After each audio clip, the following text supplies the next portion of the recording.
G'day, so just checking the pH and the EC on my systems before I go to work. So let's have a look here. This is a little strawberry system, and I'll check the EC, put the meter in there, and you can see it's reading 1.8. So that's just perfect there for these guys. And I'll just check the pH. Just take a water sample. And we want, I'm just using a simple indicator dye. These are really good, very cheap and simple to use, never wrong. So just put a droplet in there and have a look. Oh, gravity.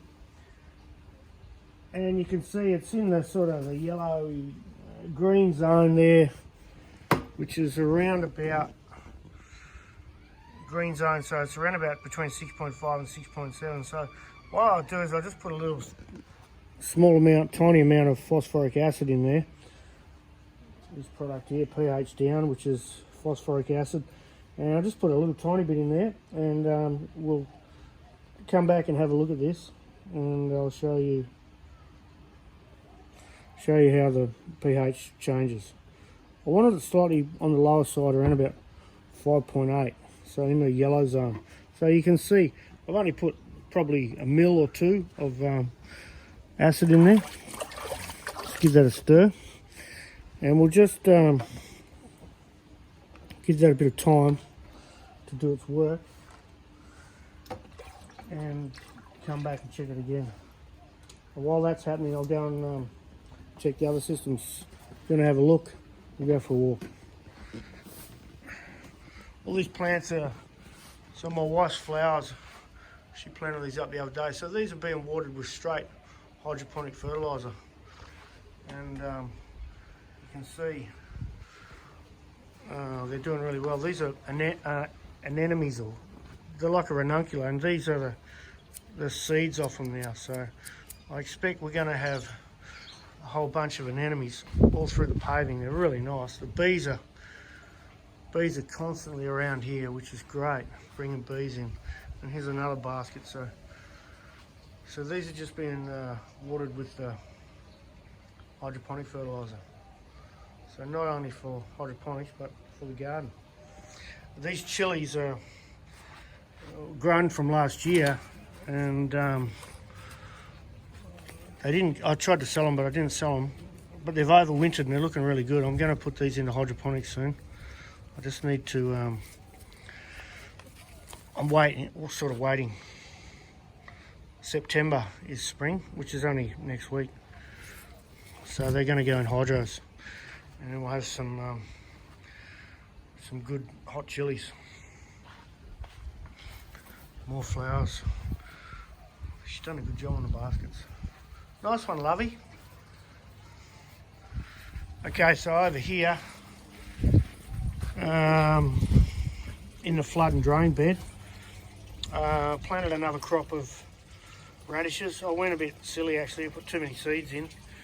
I'll probably have to thin them out, but they'll be okay. And then I planted another crop of carrots to see how they go. And getting a pretty good germination rate here, so hopefully we'll have a good little carrot crop. What I do with the seeds, I mix them in with sand and just sprinkle them on, these tiny seeds, and it helps to give them a nice bed to start with. And in the front here, I'll put some dwarf beans in, but they haven't come up yet. But you can see now the onions are really starting to take off, thicken up. They're looking great. This coloured chard's popped up on its own. The garlic in there looking good. So that little, and the beetroot in the middle there, so that bed's doing really well. And that's the reservoir under there. This flood and drain gravel bed is fantastic. I really think it's pretty productive. Over here, so the pipe systems had a lot of rain, and that's affected the pH. Makes it go up too high, and you can see You get some intravenous chlorosis there from high pH, lack of iron, stuff like that. But that's alright, I can fix that. They're only bok choy anyway, they'll be fine. Here, plenty of peas, sweet peas, still all the time, picking them. Fantastic. But I need this space now for cucumbers and stuff, and those cucumber seeds are coming up. I think I'll have to take these guys out probably not this weekend but the weekend after, so that'll be the finish of them. These chilies, I don't know whether they're going to come good. You know, obviously winter is, they don't like winter, but they're still alive, so if they, now the weather's warming up, if they start to pick up, I'll leave them. If not, then I'll just tear them out, plant some new ones in there. The celery's doing great. Look at this celery. Cracky. Simple cracky. Fantastic. Perfect for winter. So simple.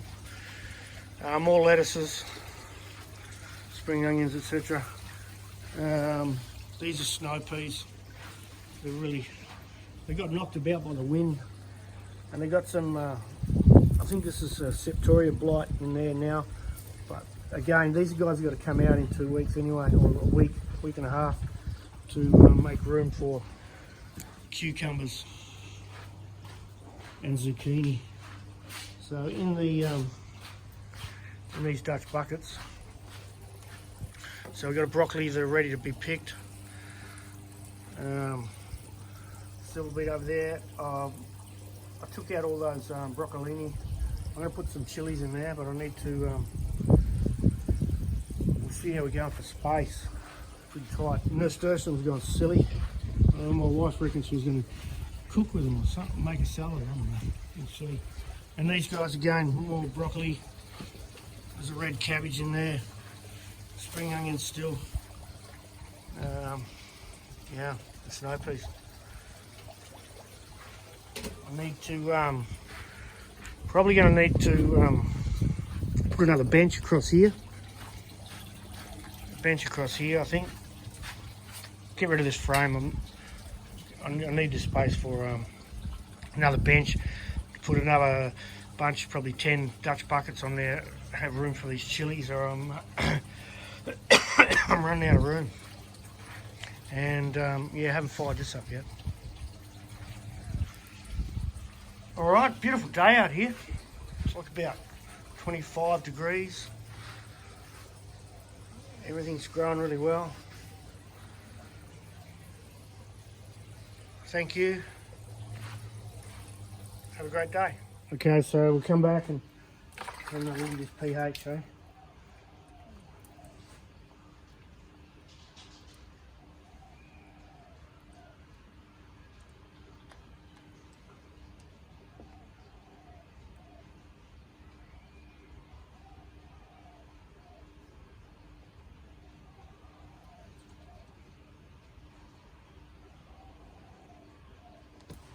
Okay, so now it's in the yellow zone, which is where we want it to be. Around about 6. We want it, 5.5 to 6, so that looks perfect.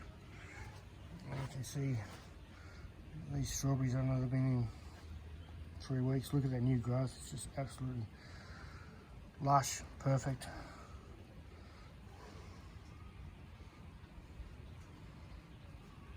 Loving it. Thank you.